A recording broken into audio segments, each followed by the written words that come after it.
जर बांग्लादेशात झालेली चूक भारतात होऊ नये असे वाटत असेल तर विभाजित होऊ नका, क्योंकि बटोगे तो कटोगे और एक रहोगे तो सुरक्षित रहोगे, असे स्पष्ट वक्तव्य उत्तर प्रदेशचे मुख्यमंत्री योगी आदित्यनाथ यांनी केले आहे।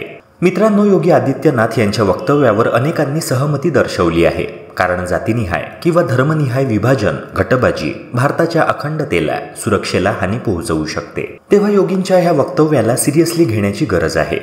तर काहींच्या मते योगींचे बटोगे तो कटोगे हे वक्तव्य उत्तर प्रदेशमधील निवडणुकीच्या पार्श्वभूमीवर आले आहे। राज्याच्या मुख्यमंत्रीपदी असताना योगींनी असे बोलणे अयोग्य आहे। त्यांचे हे वक्तव्य हिंदू मुस्लिम बांधवांमध्ये तेढ, द्वेष निर्माण करणारे आहे। याने भारतातील शांतता आणि सुव्यवस्था दुभंगू शकते। असे वक्तव्य करण्यापूर्वी बीजेपीचा सबका साथ सबका विश्वास हा नारा कुठे गेला? श्रीकृष्ण जन्माष्टमी निमित्त केलेल्या भाषणात योगी आदित्यनाथ म्हणाले की देशापेक्षा मोठे काहीच नाही।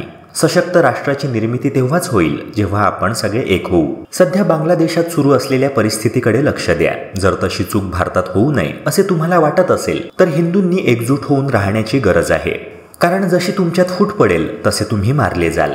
एकजूट राहाल तरच सुरक्षित राहाल, समृद्ध व्हाल।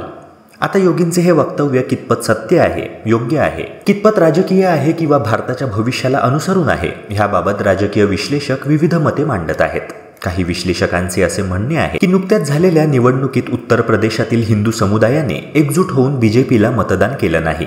उत्तर प्रदेशमध्ये बीजेपी दुसऱ्या क्रमांकाचा पक्ष ठरला। मागील 2 निवडणुकीत जे मजबूत सरकार भारतीय जनता पक्षाचे होते त्याला जबर धक्का यंदाच्या निवडणुकीत बसला। मित्रांनो, मुख्यमंत्री योगी आदित्यनाथ यांनी त्यांच्या भाषणादरम्यान छत्रपती शिवाजी महाराज आणि मुघल बादशहा औरंगजेब यांचा देखील उल्लेख केला।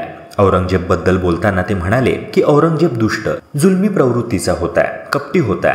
मात्र छत्रपती शिवाजी महाराजांनी त्याच्या सत्तेला चांगलेच आव्हान दिले होते आणि म्हटले होते की काहीही झाले तरी तुला हिंदुस्थान बळकावू देणार नाही। तू शेवटपर्यंत तडफडत राहशील, मात्र हिंदुस्थानावर कब्जा करण्याचे तुझे स्वप्न कधीच पूर्ण होणार नाही। आणि छत्रपती शिवाजी महाराजांनी जे म्हटले होते तसेच झाले। मित्रांनो, उत्तर प्रदेश राज्याचे मुख्यमंत्री योगी आदित्यनाथ त्यांच्या स्पष्ट वक्तेपणामुळे सर्वत्र ओळखले जातात। त्यांची मते रोखठोक असतात। मवाळ बोलणे त्यांच्या व्यक्तिमत्वाचा भागच नाही। बांगलादेशातील राजकीय अस्थिरतेबाबत, हिंदूंवर होत असलेल्या अत्याचाराबाबत त्यांनी स्पष्ट भूमिका मांडली। त्यांचे बोलणे कितपत योग्य आहे, कमेंट सेक्शनद्वारे तुमचे मत नक्की कळवा। आणि चॅनलवर नवे असाल तर चॅनलला सबस्क्राईब करायला विसरू नका।